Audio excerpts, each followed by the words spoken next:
मैं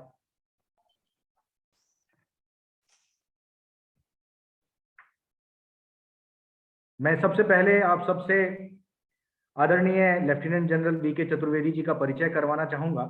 हालांकि social media पर और आजकल सूचना के युग में उनका नाम आप सब उनके नाम से सुपरिचित हैं और राष्ट्रवाद की अलख जगाने में, युवाओं को प्रेरित करने में, यूथ फॉर नेशन के माध्यम से और इस अभियान के माध्यम से उन्होंने देश भर में युवाओं के प्रेरणा स्रोत के रूप में लगातार अपनी भूमिका को आगे बढ़ाया है। और आज हम सौभाग्यशाली हैं कि वो हमारे बीच इस संवाद में जुड़े हैं। आदरणीय लेफ्टिनेंट जनरल वी.के. चतुर्वेदी साहब, आपने जून 1971 में भारतीय सेना को ज्वाइन किया और उसके तुरंत बाद आपने 1971 का भारत पाक जो युद्ध था उसमें अपनी भूमिका निभाई और आपको सेना मेडल उसमें आपके शौर्य के लिए मिला। इसके बाद आपने ऑपरेशन रक्षक और ऑपरेशन पराक्रम में, एक जम्मू कश्मीर में ऑपरेशन रक्षक और दूसरा रेगिस्तान में ऑपरेशन पराक्रम, इन बड़े अभियानों में, सैन्य अभियानों में आपने बहुत महत्वपूर्ण भूमिका निभाई। इसके बाद आपने अपने लंबे सेवा काल में बहुत सारे जिम्मेदारियां निभाई, अलग अलग पदों पर रहते हुए देश की सेवा की। आपका एक पक्ष जो एकेडमिक है वो भी हम सबके सामने लाना चाहेंगे कि आपने मद्रास यूनिवर्सिटी से strategic studies and international affairs में एमफिल किया। आपने डिफेंस स्टडीज में एमएससी की। आपने उस्मानिया यूनिवर्सिटी से मैनेजमेंट स्टडीज में भी मास्टर्स किया और पोस्ट ग्रेजुएट डिप्लोमा किया बिजनेस मैनेजमेंट में पुणे यूनिवर्सिटी से। तो आपका व्यक्तित्व, आपका ज्ञान, आपका जो अनुभव संसार है वो बहुत बहुआयामी है और इसका निश्चित रूप से हमें फायदा मिलेगा। आपने रिटायरमेंट के बाद SBI, state bank of India, SBI life के साथ 5 साल एडवाइजर डिफेंस बैंकिंग के रूप में भी काम किया है। तो आपके अनुभव को और आपके विस्तृत अनुभव और देश के प्रति या देश के लिए जिस प्रकार का योगदान रहा है, उस योगदान को हम वैसे ही एक प्रेरणा के रूप में देखते हैं, लेकिन आपके आशीर्वचन, आपकी बातों से, आपके प्रेरक वक्तव्य से आज हमारे विद्यार्थी, हमारे शिक्षक और इस संवाद में जुड़े हुए सभी साथी बहुत लाभ उठाएंगे और भारत जो कि एक सबसे युवा देश, सबसे युवा आबादी वाला देश दुनिया में है, जिसकी असीम संभावनाएं हैं, और उसमें हमारे देश का युवा देश के लिए क्या काम कर सकता है, देश के लिए कैसे जी सकता है, ऐसे एक अभियान को आप आगे बढ़ा रहे हैं। उस प्रेरणा के लिए हम उस वक्तव्य के लिए, उस प्रेरक वक्तव्य के लिए आपको सादर आमंत्रित करते हैं। आदरणीय लेफ्टिनेंट जनरल वी.के. चतुर्वेदी साहब। Thank you, Dr. Rakesh Yogi. Other members of the faculty, Dr. Neelam, my colleagues from Youth for Nation, Professor Murthy, who's our coordinator, ladies and gentlemen, and the most important, the ignited mind, my dear students, जो कि भारत के भविष्य हैं। It's truly a great pleasure, मुझे आज बहुत प्रसन्नता हो रही है आप सबसे इस प्रोग्राम में मिलकर। मैं हरियाणा में काफी गया हूँ, काफी मेरे मित्र भी हरियाणा में हैं। हरियाणा वीरों की भूमि है। यहाँ हर घर में सैनिक है और यहाँ के वीरों ने अपने बलिदान की कहानियां लिख कर इस प्रदेश को एक बहुत सम्मानित स्थान प्रदान किया है। इस वीरों की भूमि ने भारतीय सेना को 3 चीफ दिए हैं, general Deepak Kapoor, general VK Singh और जनरल दलबीर सुहाग। तो ऐसे वीरों की भूमि को मेरा सशक्त नमन। मैं आज इस टॉपिक के बारे में आपको जरा बताना चाहता हूं कि हमने क्यों देश के लिए ये टॉपिक क्यों सिलेक्ट किया। भारत, जैसा कि डॉक्टर योगी ने भी अभी बताया कि युवा देश है। भारत की 65% जो पॉपुलेशन है is less than 35 years of age. और भारत आज विश्व में एक मजबूत, सक्षम, संपन्नता की तरफ बढ़ने वाला और सुदृढ़ देश है। हम अमृत महोत्सव अभी मना रहे हैं। इस वर्ष 75 वर्ष हमारे 2022 15 अगस्त को हो जाएंगे।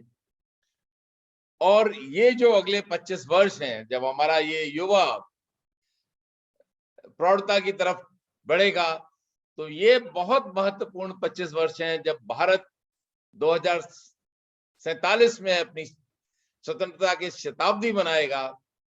तब भारत को विश्व में एक ऐसी पायदान पे होना चाहिए जिसकी हर भारतवासी को गर्व हो और जिसके बल पर भारत विश्व गुरु कहलाए। तो इसलिए ये 25 वर्ष भी इम्पोर्टेंट है और हमारा युवा भी इम्पोर्टेंट है। और इसलिए इस जो आज हम विषय जिस पे चर्चा कर रहे हैं, उस विषय का जो इम्पोर्टेंस है, उसकी जो वैचारिकता है, उसके बारे में मैंने आपसे अभी अपने विचार शेयर किए। राष्ट्रीय सुरक्षा के बारे में पहले जो बातचीत करेंगे। राष्ट्रीय सुरक्षा बहुत महत्वपूर्ण है। अगर देश सुरक्षित होगा तभी वो देश विकास के मार्ग पर आगे बढ़ सकेगा। जो सुरक्षा होती है बाहरी और आंतरिक। बाहरी सुरक्षा बेसिकली बाय एंड लार्ज हमारी सशस्त्र सेनाओं की जिम्मेदारी होती है, आर्म फोर्सेस की, आर्मी, नेवी, एयरफोर्स। और मैं समझता हूं कि ये काफी अच्छे और सुदृढ़ हाथों में है और इस पर हमें गर्व होना चाहिए कि हमारी सीमाओं की रक्षा एक ऐसे सेनाओं के हाथ में है जो देश के लिए सर्वोच्च कुर्बान करने में, देश के लिए सर्वोच्च बलिदान देने में 1 मिनट भी इंतजार नहीं करते। तो वो सुरक्षा, जो सीमाओं की सुरक्षा है, उसके बारे में मुझे ज्यादा चिंता नहीं है। लेकिन जो हमारी आंतरिक सुरक्षा है उसके बारे में जरूर हम विस्तार से बात करेंगे। जो आंतरिक सुरक्षा है, इसमें पूरा कॉम्प्रिहेंसिव नेशनल पावर की जरूरत होती है। हर भारतवासी इसमें इन्वॉल्व है। मैं ये नहीं कह रहा कि सीमाओं की सुरक्षा में भारतवासी इन्वॉल्व नहीं है, उसका भी बहुत बड़ा योगदान है। सीमाओं पे जो हमारे सैनिक तैनात हैं, उनका मनोबल बढ़ाने में हमारे जो युवा हैं, हमारे देशवासी हैं, हमारे भारतीय हैं, भारतवासी हैं, उनका बहुत बड़ा योगदान है। मैं आपको 1971 वॉर के बारे में बता सकता हूं, किस तरह से भारत के हर देशवासी ने किस तरह से एक प्रेरणा के स्रोत बने थे। 1 जनवरी 72 लड़ाई खत्म हो चुकी थी और हम लोग विजयी होके वापस आ रहे थे। मैं 20-21 साल का यंग सेकंड लेफ्टिनेंट था उस वक्त। मेरे 2IC साहब जनरलवा, उन्होंने कहा कि इसके माता पिता बहुत चिंतित होंगे। तो कहा, विष्णु, मेरा फर्स्ट नेम विष्णु है, विष्णु तुम 7 दिन की छुट्टी चले जाओ, अपने माँ बाप से मिलो। और मैं जब गुवाहाटी से चला हूँ बरौनी जहां पर हमने उस दिनों में ट्रेन मीटर गेज से ब्रॉड गेज में कन्वर्जन ट्रेन चेंज करनी पड़ती थी। फिर कानपुर से फिर मैं छोटे से शहर यूपी के फतेहगढ़ में का निवासी हूँ, पूरा जर्नी थी, उसमें जिस तरह से देशवासियों ने हम लोगों को सम्मान दिया, हमारी एक हौसला अफजाई की, जिस तरह से मालाएं पड़ रही थी, देश में वीरों के लिए नारे लगाए जा रहे थे, वो एक आज भी मुझे आज 50 साल से ज्यादा हो गए हैं, मुझे उन क्षणों की कभी याद नहीं निकलती। तो ये चीजें हैं जो देशवासी, हमारे जो सशस्त्र सेनाएं हैं, उनका मनोबल बढ़ाने के लिए कर सकते हैं। एक सम्मान बहुत बड़ी चीज है। देश का सैनिक केवल अपने यूनिट के इज्जत के लिए सब कुछ कुर्बान करने के लिए तैयार है, और देश तो उससे भी बहुत बड़ी चीज है। जो सुरक्षा होती है, ये आज के दिन कॉम्प्रिहेंसिव नेशनल पावर है, जिसमें सब कुछ, food security, water security, energy security, political stability, diplomatic stability और डिप्लोमेसी की कितनी ताकत है, मिलिट्री सिक्योरिटी, साइबर सिक्योरिटी, ये सब इनकम्पेंसिंग है। और जब ये सिक्योरिटी हमारी अच्छी तरह से होगी तो देश भी विश्व में उसका एक अलग स्थान होगा। आज जो आप देख रहे हैं, इन सब चीजों में हमने बहुत प्रगति की है, और इसीलिए आज आप जब देखते हैं तो हमारे प्रधानमंत्री को विश्व का सबसे पॉपुलर, सबसे स्ट्रॉन्ग नेता कहा जाता है। भारत का जो एक स्थान है, जब यहाँ की पूरे विश्व के बड़े बड़े देश भारत के साथ कोऑपरेट करने के लिए, भारत के साथ एग्रीमेंट करने के लिए, भारत के साथ सहयोग में जुटने के लिए हमारे साथ मिलते हैं, ये बहुत बड़ी चीज है। ये इतनी आसानी से हासिल नहीं हुई है। ये कर्तव्यपरायणता, कटिबद्धता, समर्पण, ये सब साहस, ये जो चीजें हैं, ये दिखाने के बाद ही हमको अर्जित हुई हैं। आज क्वाड में आप देखिए, अमेरिका, ऑस्ट्रेलिया, जापान, और किसको चाहते हैं वो? इंडिया को चौथा देश। कहीं भी कोई भी आप अलायंस देख लीजिए, एसोसिएशन देख लीजिए, वहां पे हर आदमी विश्व का चाहता है कि भारत हमारे साथ आए। तो ये जो प्रतिष्ठा मिली है, इसको कायम रखना है, और ये मेरे बच्चों, आप लोगों के हाथ में है। हमारा देश का जो इतिहास है, वो त्याग, तपस्या और बलिदान की कहानी है।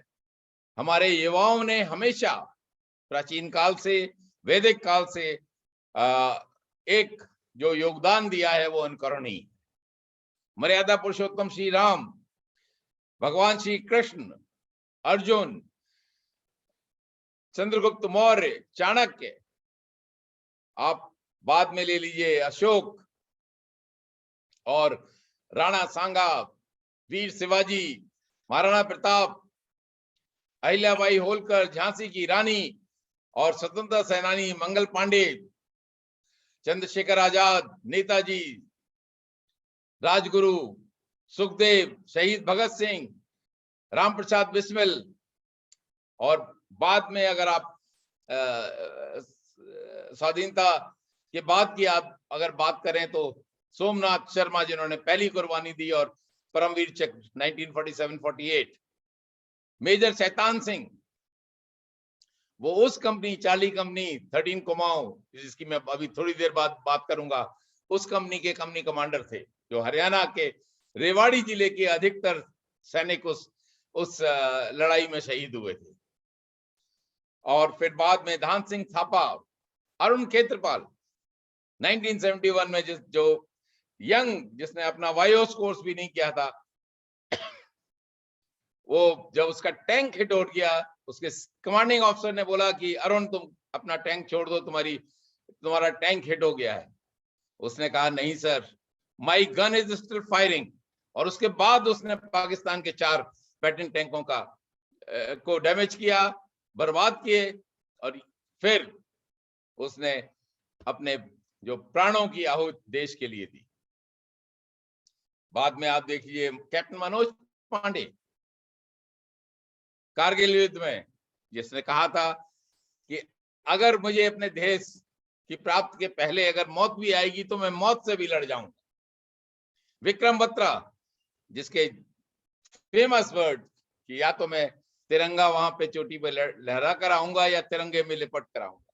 ये चीजें आज भी हर भारतवासी के शरीर में खून खौला देती हैं।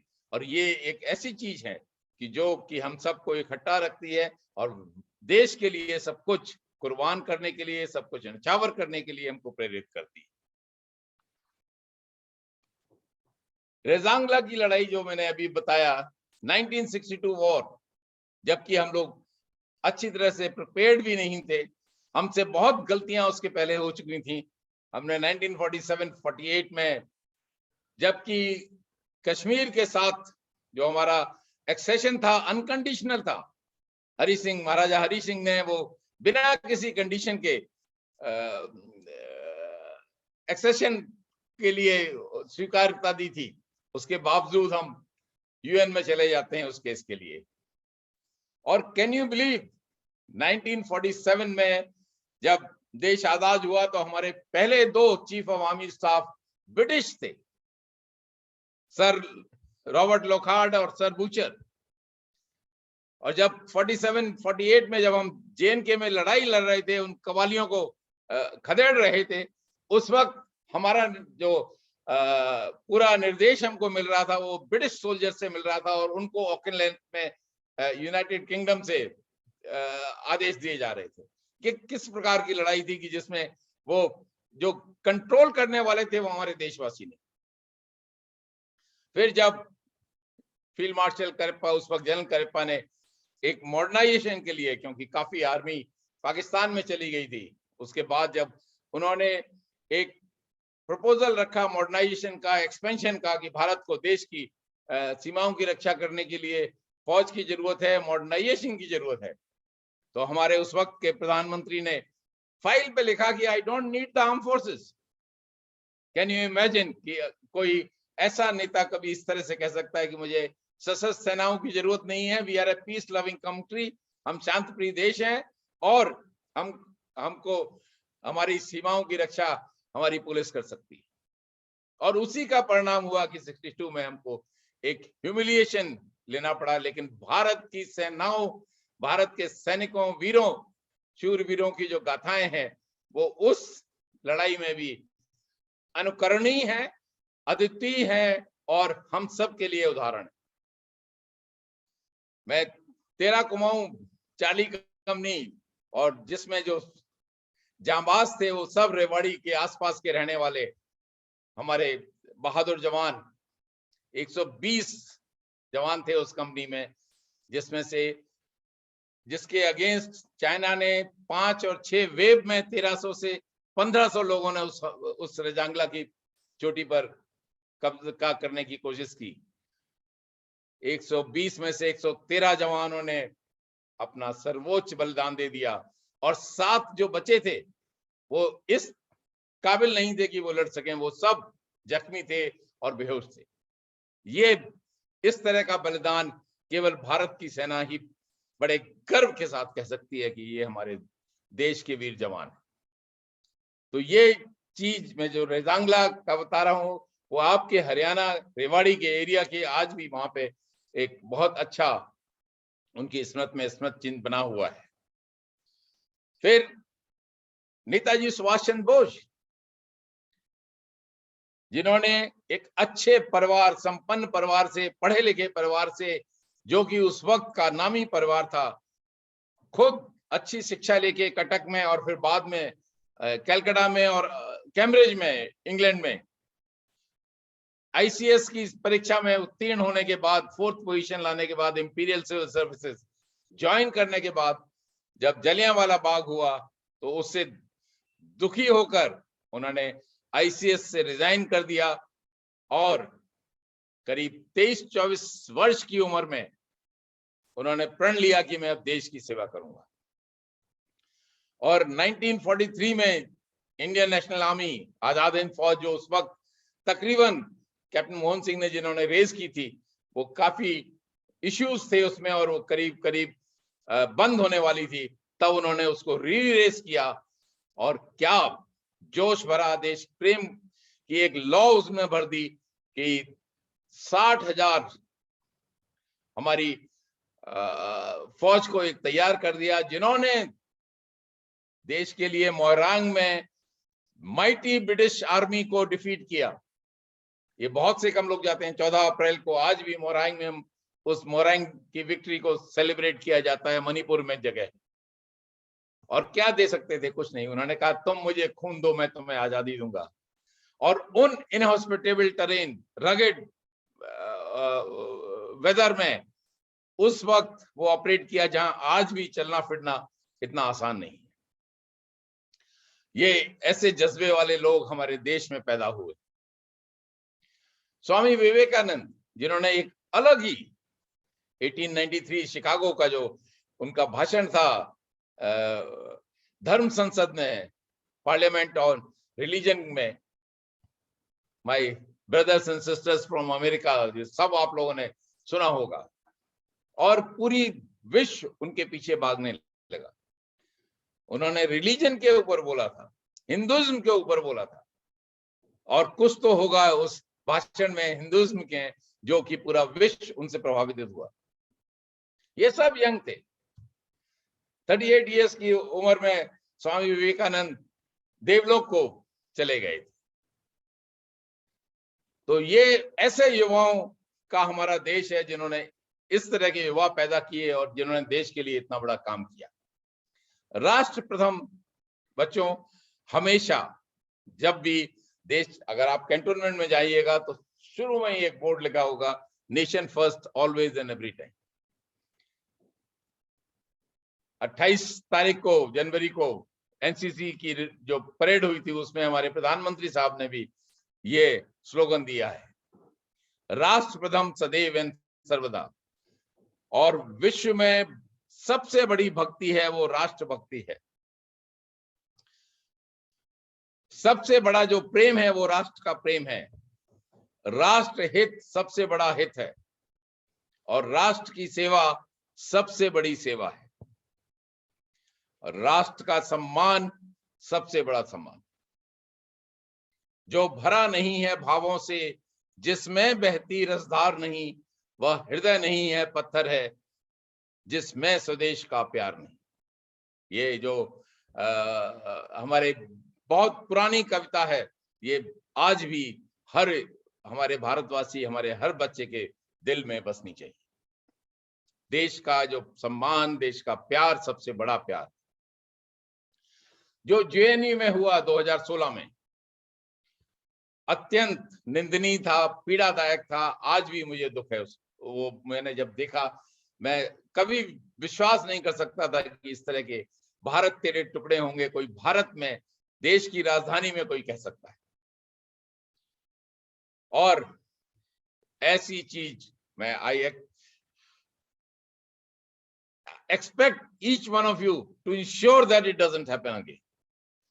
ये अब दोबारा भारत में नहीं हो सकती, क्योंकि मुझे मालूम है कि हमने इससे काफी सीख ली है और काफी इसके ऊपर हमने देखा है कि ये चीज अब दोबारा रिपीट नहीं हो। भारत हमें जान से भी प्यारा है।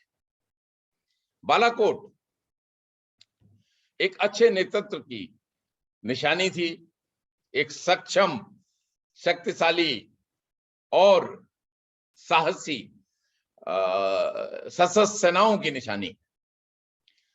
जब बारामूला में हमारे सीआरपीएफ के जवानों को जो चोट पहुंचाई पाकिस्तान के आतंकवादियों ने, तो उसका हमने जरूर हर हालत में उसका संदेश विश्व में देना बहुत जरूरी था कि भारत एक मजबूत राष्ट्र है, भारत अपनी रक्षा कर सकता है, अपने भारतवासियों की रक्षा कर सकता है। और जो हुआ बालाकोट में जाकर 70 किलोमीटर अंदर जाके हमारे फाइटर्स ने पाकिस्तान के एयर डिफेंस को बिल्कुल नाकाम करके उन आतंकवादी शिविरों को जो बर्बाद किया, ये उदाहरण नहीं है। ऐसे एग्जाम्पल अगर आप देखें तो एंटेव का रेड जो युगांडा में 1976 की बात कर रहा हूं मैं, लेकिन आप सबने उसके बारे में सुना होगा। इजराइल के जूस एक एयरक्राफ्ट में 102 सवार थे उसमें, और इन लोगों ने उसको हाईजैक करके युगांडा ले गए और डिमांड की कि हमारे 45 फलस्तीनियन जो आपके कब्जे में हैं उनको रिहा करो तो हम इनको छिड़ेंगे।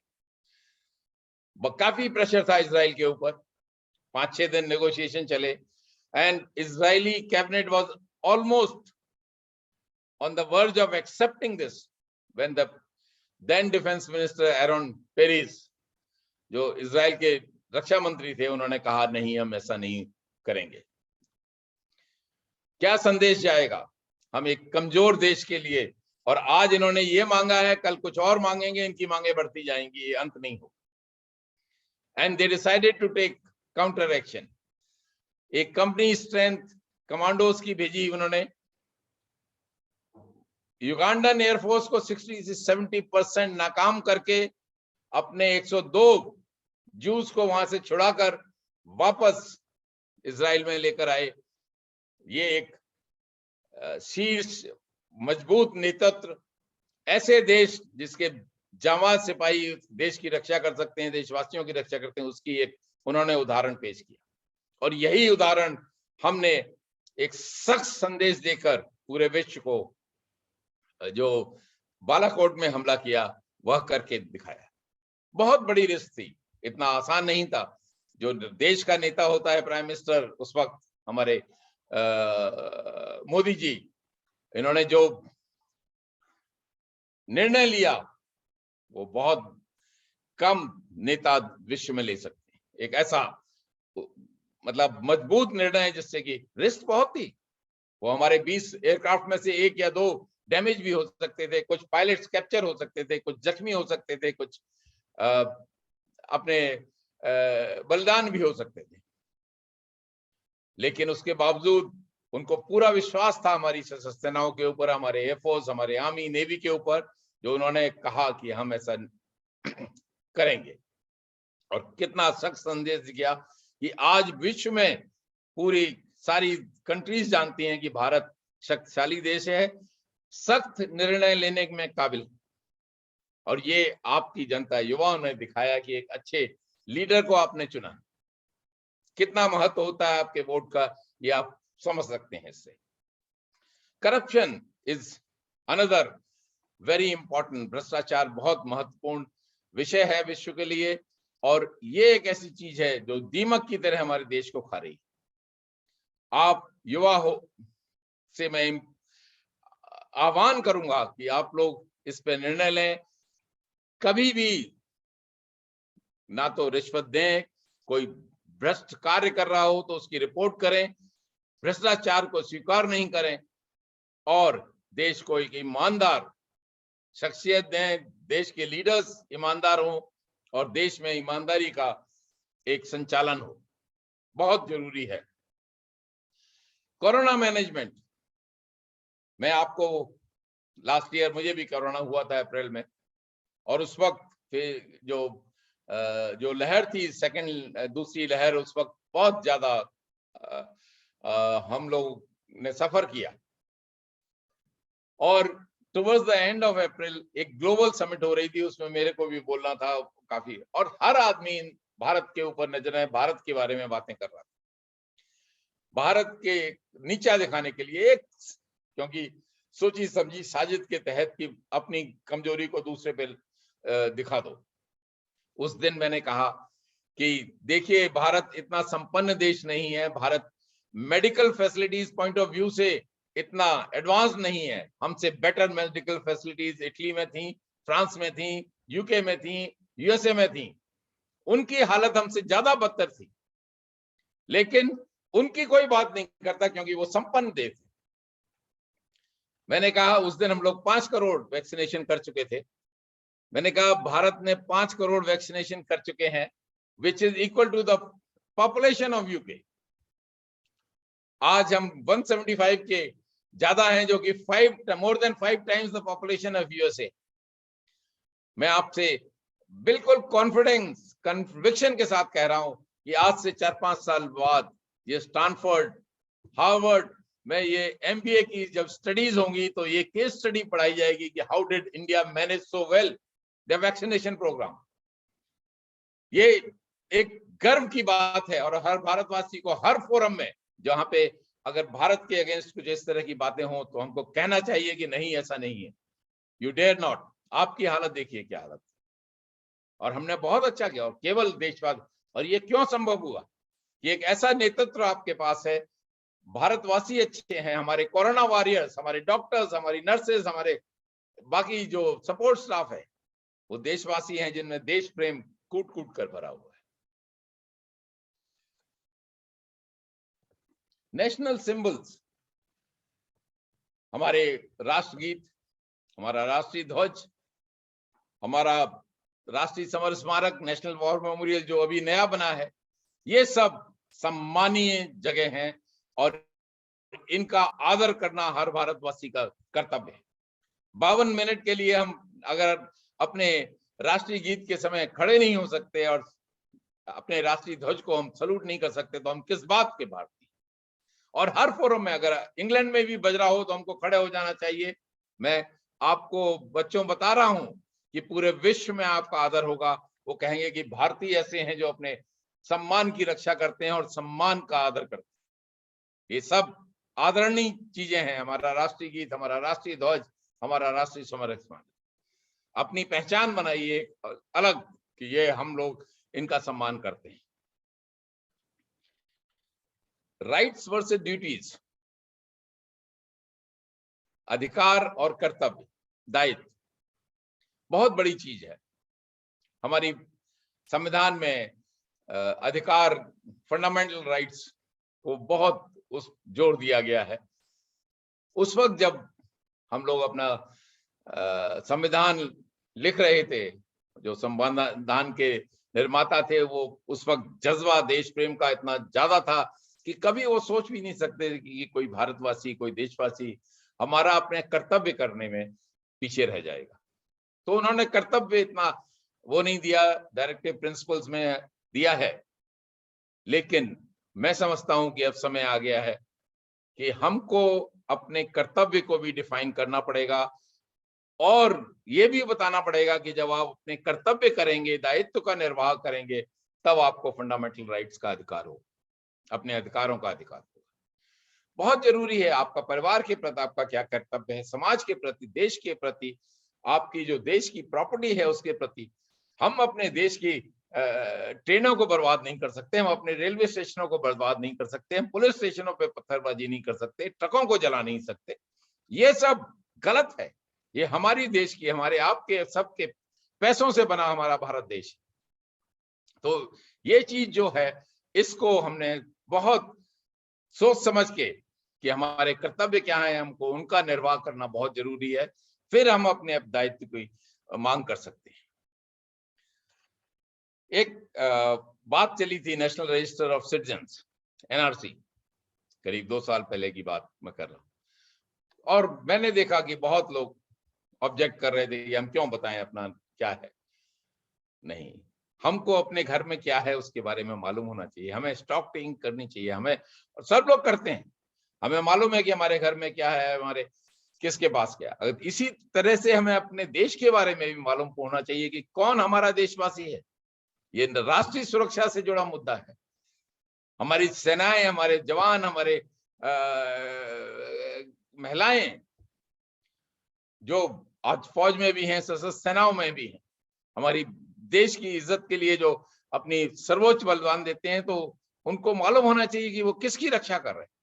और इसलिए आप सब ने बल्कि डिमांड करना है कि हमको मालूम होना चाहिए, एनआरसी इज ए मस्ट, हमारी राष्ट्रीय सुरक्षा से जुड़ा मुद्दा है। मॉडर्निटी वर्सेस ट्रेडिशंस, आधुनिकता और परंपरा। आधुनिकता मेरे बच्चों इज ऑफ मस्तिष्क ज्ञान, आधुनिकता ज्ञान के बारे में है। हमको जो नॉलेज गेन करने में, विजडम गेन करने में, हर तरह की पढ़ाई करो, हर तरह के अपने आप को इतना ज्ञान से अपने आप को परिपूर्ण करो कि आप you best in the world के साथ mathematics, physics, astrophysics, satellite communication, cyber security, इन सब के बारे में आप डिस्कस कर सकते हैं। लेकिन जब परंपराओं की बात आती है, परंपराएं हमारी अपनी हैं, हमारी पहचान है, हमारी वेशभूषा, हमारा खान पान, हमारे रीत रिवाज, हमारे तीज त्योहार, हमारी भाषा, हमारी मिट्टी की खुशबू, हमारे हरियाणा के अगर रोहतक में क्या होता है, भिवानी में क्या होता है, हिसार में क्या होता है, इनकी जो पैटर्न वो जो है वह हमारी परंपराएं हैं और हमको कभी भी इनमें हिचकना नहीं चाहिए, ना अपने खान पान में, ना अपने रीत रिवाज में, ना अपने तीज त्योहार को मनाने में। चाहे विश्व के कहीं भी हो, इंग्लैंड में मैं देखा कि जब वो दिवाली मनाते हैं तो सारे इंडियंस एक साथ हो जाते हैं। Even Britishers today have started celebrating Diwali. Diwali में व्हाइट हाउस में भी दिए जलने लगे। ये आपकी ताकत है। तो जब हमारे तीज त्योहार आए, हमारी भाषा की बात हो, हमारे वेशभूषा की बात हो, तो उसमें कभी नहीं शर्माएं। गौरव के साथ, गर्व के साथ, गरिमा के साथ आप उसको अख्तियार करें। ये हमारी पहचान है। भारत में जो ज्ञानवीरों की धरती है, भारत दानवीरों की धरती है, भारत शूरवीरों की धरती। पौराणिक काल से ले लीजिए, Gargi, Maitri, Charak, Sushruta, Chanakya, CV Raman, Rabindranath Tagore, doctor APJ Abdul Kalam, और बाद में अगर आप देखें तो नारायण मूर्ति, सुधा मूर्ति, सत्या नडेला, सुंदर पिचाई, पराग अग्रवाल, ये सब ज्ञानी, they have done the best. And आज भी आप देखिए, अगर यूके में देखेंगे तो 50% डॉक्टर्स जो हैं वो इंडियंस हैं। So is in the case of NASA, scientist are from India. तो भारत ज्ञानवीरों की धरती है और ये पूरे विश्व में हमारा ज्ञान फैलना चाहिए। हर जगह मालूम होना चाहिए कि ये भारतीय है और इसीलिए ये ज्ञानी है।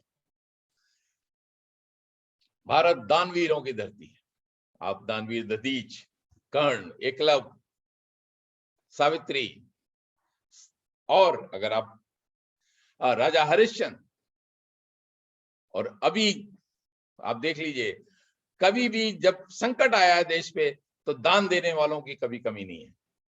कारगिल युद्ध में 71 वॉर, मुझे मालूम है जिस तरह से हमारी माताओं बहनों ने अपने गहने, एक दो, जिसके पास 100 रुपए भी थे गरीब के पास, उसने वो दे दिया।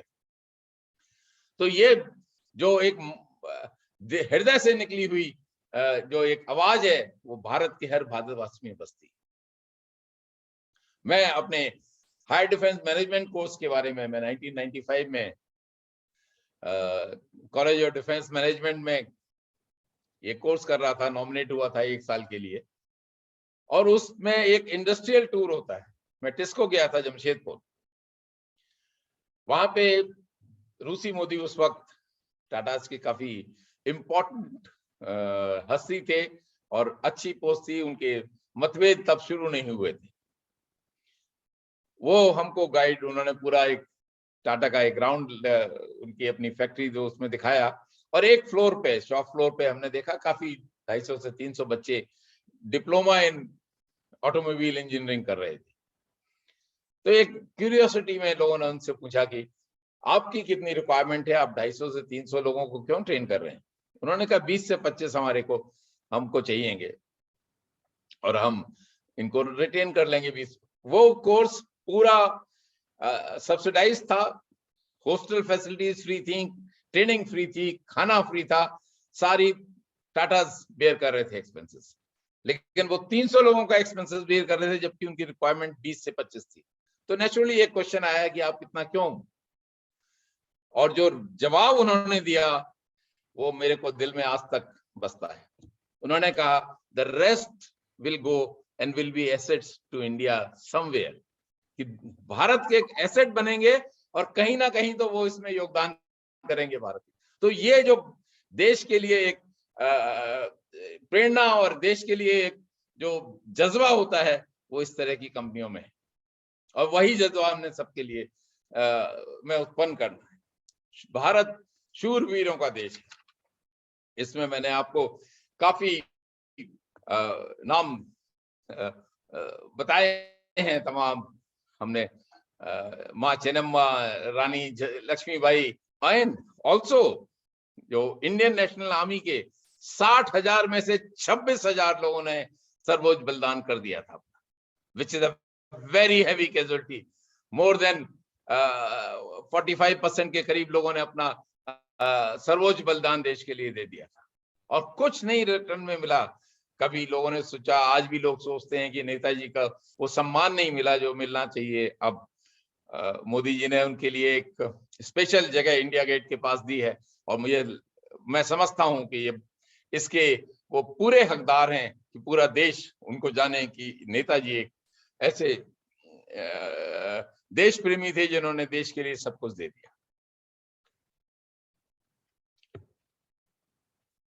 आप अगर बाकी जो मैंने काफी शूरवीरों के नाम ले दिए हैं, कभी भी मैं नहीं समझता कि भारत के किसी सैनिक ने या भारत की किसी माँ ने, किसी बहन ने, किसी पत्नी ने जब उसका बेटा या उसका फादर या उसका पति की लास्ट राइट्स के लिए उसकी जो बॉडी आती है, तो कभी कहा हो कि ये मेरा नुकसान हो गया। उस आपने सबने सुना होगा हमेशा कि उसको गर्व है, उसको सम्मान है। लॉस को तो कोई पूरा नहीं कर सकता, माँ का जो बेटा जाता है उसको कितना वो मालूम है। लेकिन ऐसे भी उदाहरण भारत में है कि जिन्होंने दूसरा बच्चा भेजा है, ऐसे भी उदाहरण है कि पत्नी ने फौज ज्वाइन की है, ऐसे भी उदाहरण है कि बेटी ने इंश्योर किया है कि उसका बेटा फौज में जाए। ये चीजें ये हमारे भारत को एक अलग ही दर्जा प्राप्त करती हैं, एक अलग ही दिशा में ले जाती हैं। और यही कारण है कि जो वो यूनानिमस रोमा सब मिट गए, जहां से कुछ बात है कि हस्ती मिटती नहीं हमारी, ये भारत के लिए बिल्कुल सटीक पहुंचता है। मैं समझता हूं कि भारत एक अलग ही है, यहाँ की सभ्यता अलग है, यहाँ की संस्कार अलग है, यहाँ का मेलजोल अलग है, यहाँ का एक आपस में जो एक प्रेम का जो भाव है वो अलग। आत्मनिर्भरता भारत के लिए बहुत जरूरी है। मैं समझता हूं कि जब तक हम देश में, आज से 5-6 साल पहले आप सुनते होंगे कि बुलेट प्रूफ जैकेट हमको नहीं मिलती थी। आज आपको बहुत हर्ष होगा ये मैं जब बताता हूं कि आज भारत में खुद बहुत उम्दा क्वालिटी की बुलेट प्रूफ जैकेट प्रोड्यूस कर रहा है। बहुत सून हम अपना कॉम्बैट एयरक्राफ्ट बनाएंगे। भारत एयरक्राफ्ट कैरियर बना रहा है। भारत ने टैंक्स हिंदुस्तान में बना रहे हैं। भारत में K9 थंडर असेंबल भारत में हुई है, 2 टेक्नोलॉजी भारत की दी। और ये सब चीजें हैं। आज भारत मोबाइल फोन्स में नंबर 2 है वर्ल्ड में। नहीं क्या बंद नहीं ये सब चीजें, बहुत स्टेबल गवर्नमेंट, स्थिर सरकार बहुत जरूरी है। स्थिरता जो आप नेता सुनते हैं उसमें कॉन्फिडेंस आता है, वो सख्त और ऐसे निर्णय ले सकता है देश हित में जो कि एक अगर आपने एक मजबूत सरकार नहीं प्रदान की तो वो नहीं ले पाएगा। तो इसलिए हमेशा ध्यान में रखें कि जो सरकार आप सेलेक्ट करें, आप इलेक्ट करें, उसको स्थिरता प्रदान करें, स्टेबिलिटी प्रदान करें। स्ट्रॉन्ग एंड डिसाइसिव लीडर्स बहुत जरूरी है। हमारा नेतृत्व होना चाहिए जो स्ट्रॉन्ग हो, जो डिसीजन ले सके।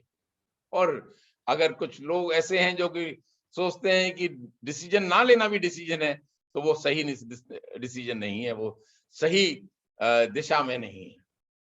हमको देश हित में कड़े से कड़े निर्णय लेने में एक क्षण की भी देरी नहीं करनी चाहिए।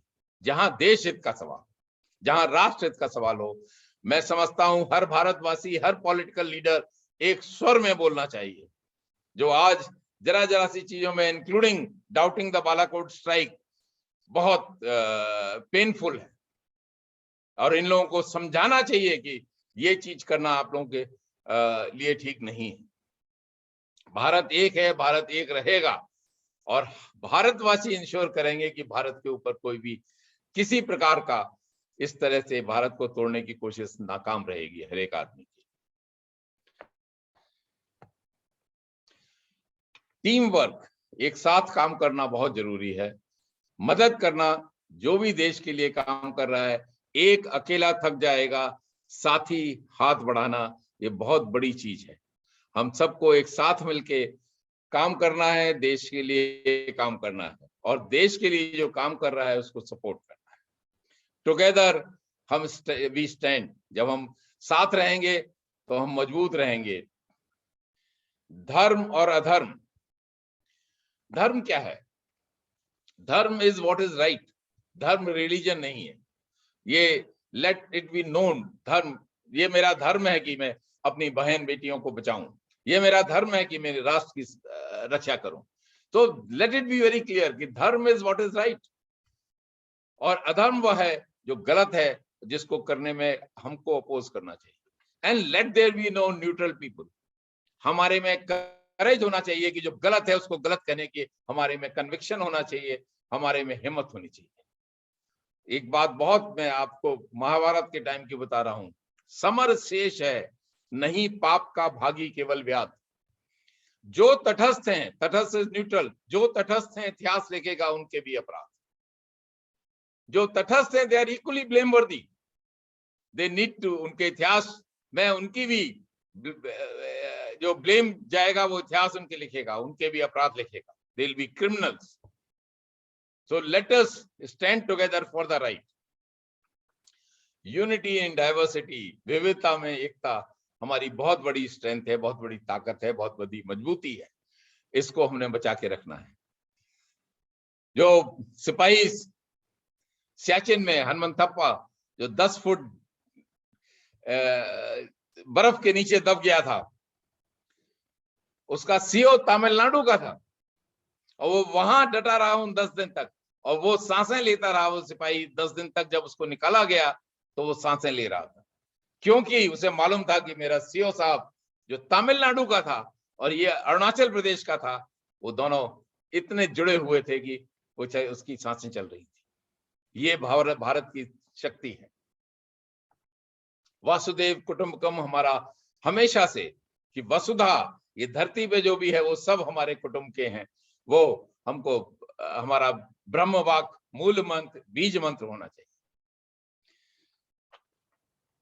उठो धरा के वीर सपूतों, पुनः नया निर्माण करो, जन जन के जीवन में फिर से नव स्फूर्त नव प्राण भरो। ये कहकर मैं आप सबसे एक बार फिर आह्वान करूंगा कि सबसे जो बड़ा चीज है राष्ट्र है, राष्ट्र प्रथम है। अगर राष्ट्र नहीं रहा तो कुछ नहीं रहेगा। तो इसलिए आपके धर्म, जात पात, कलर कोड, वेशभूषा, भाषा, सबसे ऊपर राष्ट्र है, और उसको उसी उसमें देखिए। राष्ट्र के लिए सब कुछ कुर्बान करना, सब कुछ न्यौछावर करना, बलिदान करना, ये हर भारतीय का धर्म है। मैं आप सबको एक उज्जवल भविष्य के लिए बहुत बहुत शुभकामनाएं देता हूं। Doctor Dinesh Kumar vice chancellor साहब, डॉक्टर योगी, डॉक्टर नीलम और बाकी सारे गुरुग्राम यूनिवर्सिटी के फैकल्टी मेंबर्स और सबको मैं अपनी तरफ से बहुत बहुत आभार व्यक्त करता हूं, जिन्होंने ये मुझे अवसर दिया आप सबसे बात करने का। और एक बार फिर आप सबको हृदय की गहराइयों से शुभकामनाएं देता हूं आपके उज्जवल भविष्य के लिए, आपके परिवार के लिए। ईश्वर आपको खूब शक्ति दे, आपके ऊपर खूब आशीर्वाद दे, और आप सब अपने उद्देश्य में, देश के लिए सेवा करने में अच्छे इंजीनियर, अच्छे डॉक्टर्स, अच्छे प्रोफेशनल्स, अच्छे प्रोफेसर्स, अच्छे साइंटिस्ट, एंटरप्रेन्योर, बिजनेसमैन, और सबसे महत्वपूर्ण अच्छे फौज के अधिकारी बने। जय हिंद। देश से है प्यार तो हर पल यह कहना चाहिए, मैं रहूं या ना रहूं, भारत ये रहना चाहिए। जय हिंद, जय भारत, वंदे मातरम। मैं रहूं या ना रहूं, देश मेरा रहना चाहिए, भारत मेरा रहना चाहिए। आदरणीय जनरल वीके चतुर्वेदी साहब, आपके ओजपूर्ण, ओजस्वी, तेजस्वी वक्तव्य से निश्चित रूप से आज हम प्रेरित हुए हैं, आंदोलित हुए हैं, और हमारा जो यहाँ जो भी युवा साथी जुड़े हुए हैं, उन युवाओं में निश्चित रूप से एक प्रेरणा बनती है कि किस प्रकार से इस देश के लिए जिन्होंने जीवन जिया, जिन्होंने अपना जीवन सर्वस्व अर्पण कर दिया, ऐसे लोगों की कहानियां सुनकर, उनके बारे में जानकर, उनके समर्पण की शक्ति को आपके मुखारविंद से इस प्रकार सुनकर हमारे विद्यार्थियों को, हम सबको ये प्रेरणा मिलती है कि ये जीवन जो है उसका जीना तभी सार्थक है जब हम अपने देश के लिए, अपने राष्ट्र के लिए स्वयं को समर्पित कर दें और अपने अपने क्षेत्र में हम अपने देश के लिए, राष्ट्र के लिए जो कर सकते हैं, उसकी उन्नति के लिए जो कर सकते हैं, उसकी प्रगति के लिए जो कर सकते हैं, वो हम पूरे समर्पण के साथ करें। आपका बहुत बहुत आभार। अब मैं इस संवाद में जुड़े हुए सभी श्रोतागण से मेरा आग्रह है कि वे अपने अपने, इससे पहले चैट बॉक्स में हमने निवेदन किया था कि आप अपने अपने प्रश्न रख सकते हैं और आदरणीय लेफ्टिनेंट जनरल चतुर्वेदी साहब को सुनने का हमें प्रश्नों के माध्यम से भी थोड़ा और मौका मिल जाए, इसका हम कोशिश कर सकते हैं। तो आप सभी आमंत्रित हैं। आप में कोई भी, आपकी कोई जिज्ञासा हो तो अपना स्वयं को अनम्यूट करें और अपना सवाल पूछ सकते हैं। जी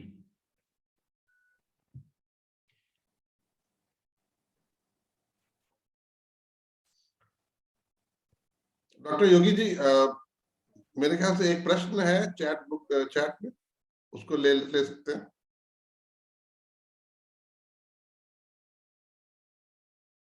अनम्यूट कर लीजिए। Arvind, can you repeat that question? हाँ सर, चैट में एक क्वेश्चन है, तो मैं आपके लिए प्रश्न पढ़ देता हूँ। जी। अंकित जी पूछते हैं, What are your thoughts on Kandahar hijack and its dealing by erstwhile Indian government? It came in my mind as you gave example of Israel's incident. या अंकित, आपने बहुत अच्छा सवाल पूछा है कंधार के बारे में। आपको याद होगा कंधार का जो हाईजैक हुआ था, उस वक्त भी तकरीबन सिमिलर ये था। वो कुछ आतंकवादियों को रिलीज कराना के लिए, ये आतंकवादियों ने ही इसको हाईजैक किया था और वो उसको पहले इस्लामाबाद और इस्लामाबाद के बाद फिर कंधार ले गए थे। और तकरीबन मैं समझता हूँ कि आई मे बी, मतलब थोड़ा बहुत देश में गलत, करीब 20-21 दिन तक चला था। काफी लंबा दौरान था जिसमें देश में तमाम वो भी हुए थे कि हमको अपने जो भाई बहन हैं उनको वापस चाहिए। तो ये एक ऐसा दौर था कि जो गवर्नमेंट के ऊपर इतना प्रेशर डाला गया, जिसमें कि उस वक्त अटल बिहारी वाजपेयी जी प्रधानमंत्री थे, उनके पास कोई ऑप्शन नहीं रह गया और ये प्रेशर हमारे देशवासियों का था। वही मैं आपसे कह रहा हूं कि ऐसे उसमें देशवासियों का रोल बहुत, कि हमको देश की संप्रभुता और अखंडता का ज्यादा ख्याल करना है, ना कि अपने बारे में ज्यादा सोचना है। अगर उस वक्त हम थोड़ा सा गवर्नमेंट को मजबूत करते तो डिफिकल्ट नहीं था कंधार से अपने इन भाई बहनों को वापस लाना एक मिलिट्री एक्शन के जरिए। काबिलियत एग्जिस्ट, मैं ये कह रहा हूं कि काबिलियत हमारी सशस्त्र सेनाओं में है ऐसा करने के लिए, लेकिन जब उनको आप एम्प्लॉय करोगे तब वो करेंगे। देश के नेतृत्व के ऊपर हमने इस तरह का प्रेशर, लेट द नेतृत्व डील, भारत का नेतृत्व को स्ट्रांग बनाओ, उसको स्थिर बनाओ, उसको कैपेबिलिटी दो और वह इस तरह के स्ट्रांग निर्णय लेने में सक्षम हो, तो ये बहुत बड़ी जरूरी है। कंधार का जो एक एपिसोड था, जरूर हम सब जानते हैं कि बार बार हम लोग इस बात पे दोबारा पुनर्विचार करते हैं, कहते हैं कि शायद हम लोग इससे बेटर कर सकते हैं। क्षमा करें, ये जो प्रश्न था वो अंकित जी ने मुझे डायरेक्ट भेजा था, इसलिए शायद सबको ना दिखाओ। आप लोग अपने प्रश्न एवरीवन के लिए डालें, डायरेक्ट मैसेज से सिर्फ मेरे को आएगा। अंकित जी का ही दूसरा सवाल है, everyone talks about internal and external security, but what about the inner thoughts that shape our character? As you mentioned about JNU incident, what was it? It was just the results of radicalized thought that came out. So should we not think about mental security before other type of security? ये this is from Ankit or who? Ankit, yes, again. Yes, sir. या अंकित, बेटा आपने बहुत अच्छा सवाल, ये जो व्यक्ति निर्माण, चरित्र निर्माण हमारे शिक्षा में आने चाहिए। न्यू एजुकेशन पॉलिसी अगर आप देखेंगे तो उनमें ये है, हम लोग हंडा रानी की कहानी नहीं अब सुनते, हम लोग रानी झांसी की कहानी नहीं सुनते, हम ईश्वरचंद विद्यासागर की कहानी नहीं अब सुनते। ये सब चीजें हमारे जो नॉर्मल कार्यक्रम हैं, दोनों स्कूलों में भी और घर पर भी, दोनों तरफ से, घर पे भी जो इनिशियल अपब्रिंगिंग होती है उसमें दोनों ही, हमारा परिवार भी बहुत रिस्पॉन्सिबल है और हमारे कॉलेजेस और स्कूल्स भी बहुत रिस्पॉन्सिबल हैं, जो सिखाएं कि किस तरह से एक जो ईश्वरचंद विद्यासागर वो की कहानी अभी मालूम नहीं आप लोगों को पढ़ाई गई है कि नहीं, मुझे आज भी याद है कि वो जब रेलवे स्टेशन में रात में 12-1 बजे के करीब उतरे तो एक वृद्ध महिला ठंड से ठिठुर रही थी, तो उनके ऊपर जो शॉल थी वो उसी वक्त उन्होंने उसको दे दी। तो ये चीजें एकदम आपको प्रेरित करती हैं, इस तरह की चीजें, और ये छाप रह जाती है आपके दिमाग में कि इस तरह का हम लोगों ने करना है। ये छोटी छोटी घटनाएं हैं, छोटे छोटे उदाहरण हैं, लेकिन इन चीजों में एक चीज है कि ये सब चीजें बिल्कुल सत्य होनी चाहिए। अगर इसमें सत्य नहीं है तो फिर उनका अलग एक प्रभाव पड़ता है। नेताजी का आप ले लीजिए, नेताजी ने क्या नहीं था, उनके पास सब कुछ था, अच्छे परिवार से थे, संपन्न परिवार से थे, शिक्षित थे, अच्छाई मतलब he could compete with the best in the world, but जब देश की बात आई तो उन्होंने सब कुछ छोड़ दिया और देश की सेवा में लग गए, राष्ट्र की सेवा में से प्रेरित हो गए राष्ट्र के लिए। और क्या कैरेक्टर दिखाइए, देखिए उनका, कि कांग्रेस के वो प्रेसिडेंट बन चुके थे, लेकिन जब महात्मा गांधी जी ने उनसे कहा कि मैं ये चाहता हूं, उन्होंने रिजाइन कर दिया। एक मिनट नहीं सोचा, क्योंकि वो सोचते थे महात्मा गांधी के लिए उनके दिल में बहुत आदर था। त्याग करना बहुत बड़ी चीज है। त्याग is a greatest thing, the human value, और वो आना बहुत बहुत जरूरी है। और अंकित, मैं समझता हूं कि इसका होना, जो आप कह रहे हैं कि इसकी जो कि जरूर कुछ कमी रह गई होगी, जिस बच्चे ने, तो वो बुजुर्ग हो चुका है, जिसने ये नारे लगाए थे, जरूर नारे लगे, लेकिन इसके साथ साथ ऐसा भी है, कुछ एजेंसीज हैं बाहर से, विदेश से, जो कि भारत को इस उसमें देखना चाहती हैं, और उनसे सावधान रहना बहुत जरूरी है। आज भी अगर कोई एंटी नेशनल एक्टिविटी होती है तो हमको उसको उजागर करना चाहिए।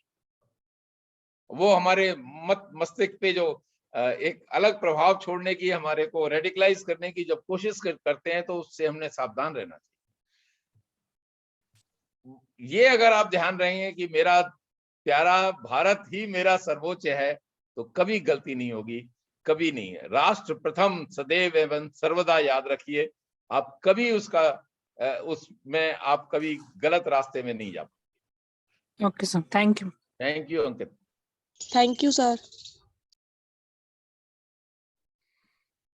अरविंद जी, आप लेंगे सवाल?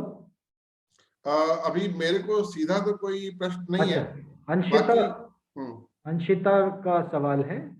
अंशिता जी ने पूछा है, अनिशा जी ने पूछा है, Jai Hind sir, what is your say in a controversial statement given by Congress leader Manishankar Aiyar about the lesser spending on defence? This is from Ashita. Anisha बेटा, ये स्टेटमेंट को कोई भी इस पे गौर नहीं करना चाहिए, पहले तो मैं ये बता दूं। और ये सब पॉलिटिकल हैं, सच्चाई से बहुत परे हैं। आपको जब इसकी गहराइयों में जाएंगे तो आपको मालूम होगा कि लेस स्पेंडिंग आर्म फोर्सेस के लिए कभी भी पैसे की कमी नहीं होगी। ये मेरा खुद पसंद, मैंने मॉडर्नाइजेशन पे करीब अगर टोटल मेरी करीब 6 या 7 साल आर्म फोर्सेस में आर्टिलरी के मॉडर्नाइजेशन पे काम किया है। जब भी पैसे की जरूरत हुई है कि तो किसी और जगह से आर्म फोर्सेस के लिए पैसा हमेशा उपलब्ध होता है। नॉर्मल जो कोर्स में होता है, आज के दिन अगर मैं बात करूं तो करीब 10% इंक्रीज देके नेक्स्ट ईयर का बजट डिफेंस को दे दिया जाता है। और काफी पैसा जो है वो रेवेन्यू पे, रेवेन्यू का मतलब है जो रोजमर्रा की चीजें हैं, हमारा राशन है, खान पान है, पेट्रोल है, गाड़ियों का मेंटेनेंस है, गाड़ियों की जो खराब होती हैं नहीं आती हैं, एमुनिशन है, ये सब चीजें, यूनिफॉर्म है, ये सब चीजें, पे एंड अलाउंसेस वो भी उसमें से जाती हैं। तो ये सब चीजों में जो खर्चा होता है वो काफी है। एक प्रपोजल आर्म फोर्सेस ने डाला था कि पे एंड अलाउंसेस को अलग कर दीजिए इससे, और तब सही माने आएगी, क्योंकि पे एंड अलाउंसेस तो हर साल बढ़ते ही हैं। और जब पे एंड अलाउंसेस करीब 7 से 8% ये बढ़ जाता है, 3-4% इंक्रीमेंट, तो 10-11% बढ़ना लाजमी है। ये चीज को अगर अलग कर देंगे और उसके बाद कैपिटल और रेवेन्यू और बाकी खर्चे के लिए देंगे तो शायद बेटर रहेगा। लेकिन ये चीजें बेसिकली अगर आप देखो तो बजट क्या है, बजट एक लेखा जोखा है। इसके बियॉन्ड मेरा जो अंडरस्टैंडिंग है, मैं नहीं समझता कि इसके बियॉन्ड है। जब जरूरत पड़ती है हमेशा मिलता है। जब जरूरत पड़ी है, अगर लड़ाई कल को हो जाएगी तो पैसे की कमी नहीं होगी। पैसे की कमी सशस्त्र सेनाओं के लिए ये सारे लीडर, चाहे किसी कोई भी आदमी डिफेंस मिनिस्टर हो या प्रधानमंत्री हो, सबको मालूम है कि देश की सेनाओं को अगर आप नहीं दोगे और देश की सेनाओं को आप सक्षम नहीं बनाओगे लड़ने के लिए, 62 इज हिस्ट्री नाउ, वो इतिहास है, वो दोबारा रिपीट नहीं होगा। और भारत के जो सेनानी हैं, मैं कहता हूं भारत के जो वीर हैं, भारत का हर आदमी वीर है। पर ये आप नोट रख लेना, जो फौज में है वो भी और जो भारत के बहुत के बाहर हैं भी, उनको उनके लिए बहुत सम्मान है, आदर है। जो मैंने दिया वो आज भी सत्य है। ये है कि थोड़े ओवर पीरियड ऑफ टाइम, थोड़ी कब जब लड़ाई नहीं होती काफी दिनों तक तो लोग टेकन फॉर ग्रांटेड कर देते हैं। इस बात में कोई शक नहीं रहनी चाहिए कि भारत के लिए जो डिफेंस बजट, अगर मणिशंकर आईएएस सोचते हैं कि कम है तो कांग्रेस के टाइम में कौन सा ज्यादा दे दिया कभी, या किसी ने कुछ दे दिया, ये कभी, ये चीजें केवल राजनीतिक स्टेटमेंट के बियॉन्ड आप कभी इनको इग्नोर करना चाहिए। जब ये इग्नोर होंगे तो अपने आप स्टेटमेंट देना बंद कर देंगे, तब ये सही स्टेटमेंट दिया करेंगे। इसका कोई मकसद नहीं है, इन पे कोई आप गौर भी मत करिए।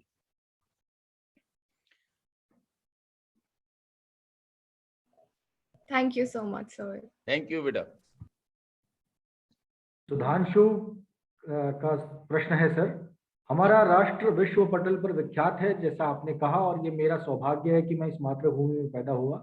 लेकिन सर, जब कोई अपने अधिकारों का दुरुपयोग करना शुरू कर दे, चाहे वह कोई भी इंसान हो, स्टूडेंट हो या टीचर हो या डॉक्टर हो या इंजीनियर हो, भाई हो या बहन हो, उसके अधिकारों का दुरुपयोग देश के लिए सही है या गलत है? बिल्कुल गलत है बेटा, इसमें आपने खुद ही बता दिया वो दुरुपयोग है।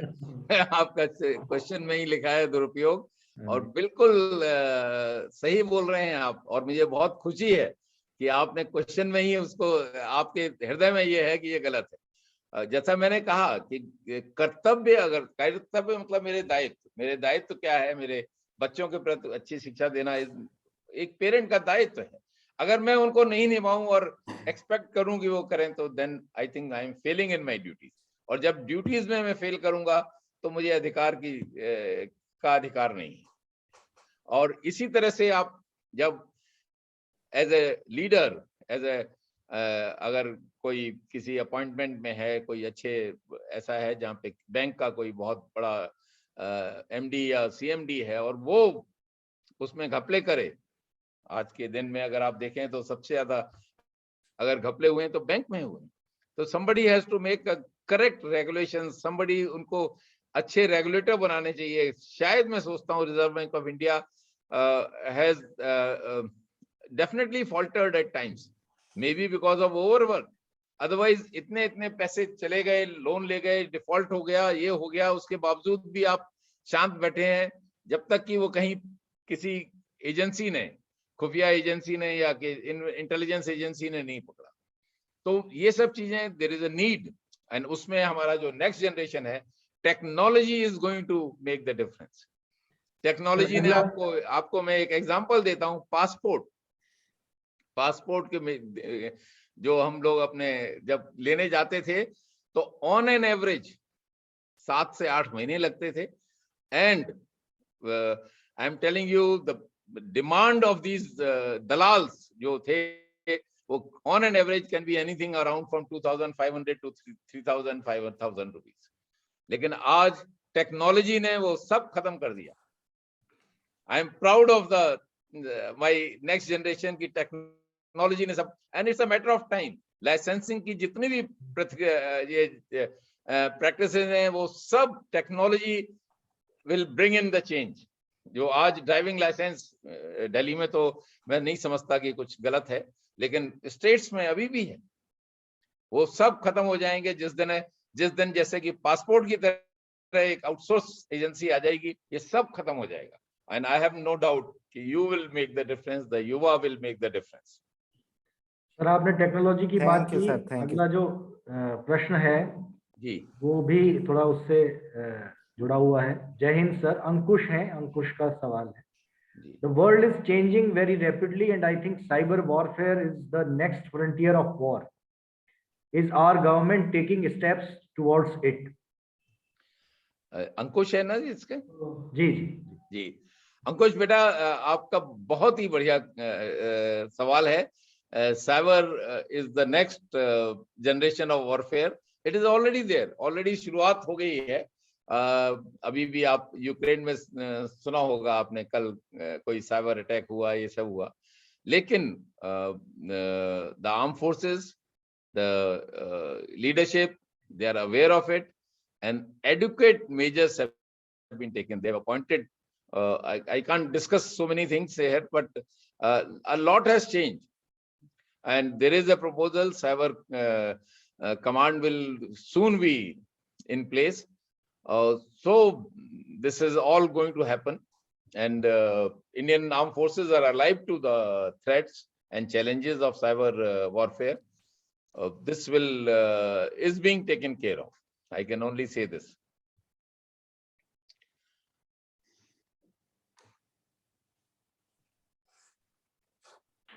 सर ये है सीमा Handu. का क्वेश्चन है next. Sir, today's young generation is more money minded than patriotic. What is the solution for this?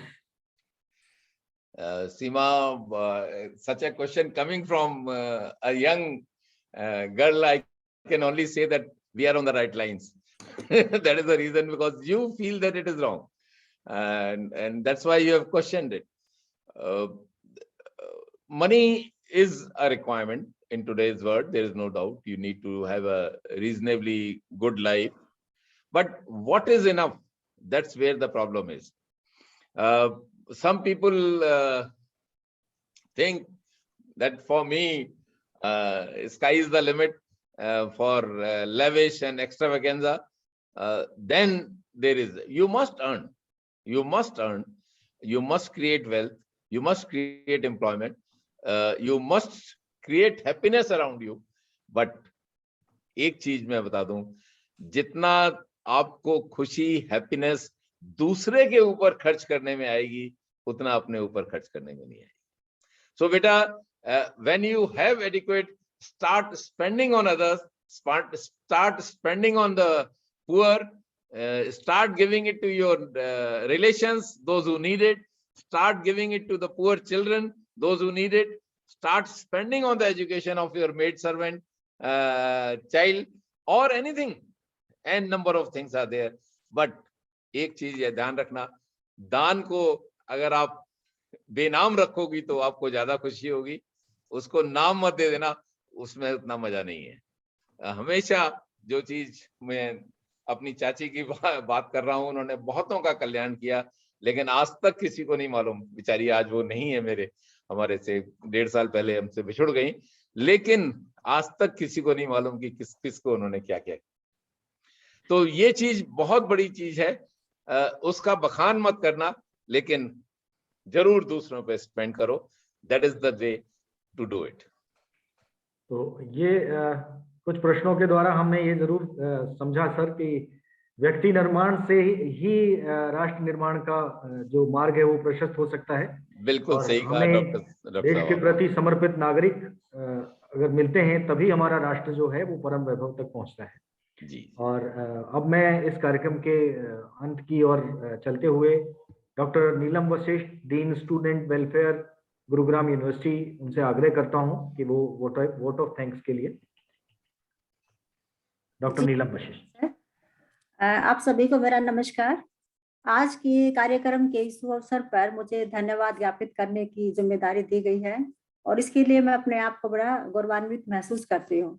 इस कड़ी में मैं सबसे पहले धन्यवाद करना चाहूंगी आज के कार्यक्रम के अध्यक्ष माननीय प्रोफेसर दिनेश कुमार सर, जो कि कुलपति गुरुग्राम विश्वविद्यालय, जिनकी अध्यक्षता में आज हम ये कार्यक्रम करने में सक्षम हुए हैं। हम आपके आभारी हैं सर। आप एक शिक्षाविद होने के साथ साथ उच्च कोटि के चिंतक और विचारक व्यक्तित्व के धनी हैं। आपकी प्रेरणा और आशीर्वाद से ही हम निरंतर सार्थक गतिविधियां करते आ रहे हैं।